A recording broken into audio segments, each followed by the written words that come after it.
بالزاک نویسنده معروف فرانسوی که من کتاب زن 30 سالش یادم میاد خوندم و فکر کنم اگه درست یادم بیاد تو اون زنی شوهردار که یک معشوق داشت، معشوقش آورده بود خونه،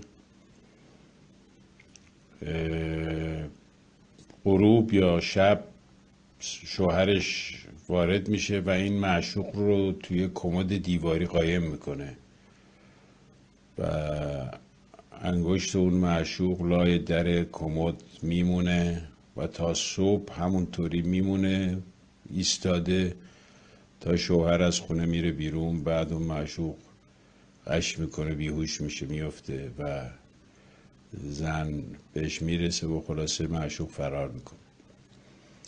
بالزاک داستانی داره اونطور که من خوندم درباره یه راهبه جوان در دیری در حومه پاریس. کل داستان نمیدونم چیه، ولی در هر حال آخر این داستان اون راهبه که از اون شیوه زندگی زاهدانه و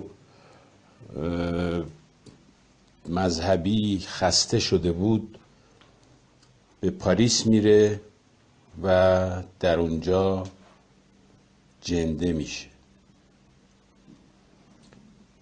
و از قضا خب نویسنده های واقعی بزرگ تخیلشون خیلی قویه و میتونه به واقعیت تبدیل بشه.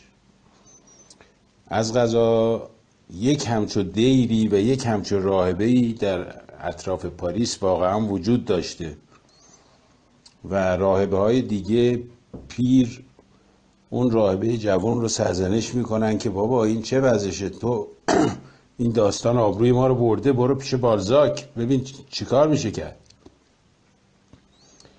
دختر اون راهبه جوان را میفته میره پاریس و پرسجو کنان بالاخره خونه بالزاک رو پیدا میکنه و میره پیش بالزاک. میبینه که بالزاک پشت میز نشسته و داره یه داستان مینویسه. بالزاک از دختره میپرسه چی میخوای؟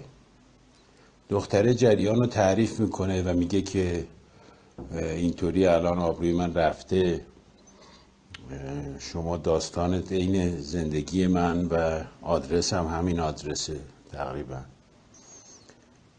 بالزاک میگه دختره میگه خب حالا من چی کار کنم؟ راهبه. بالزاک میگه من که آخر داستان گفتم چی کار کنی. راهبه میگه یعنی برم جنده بشم؟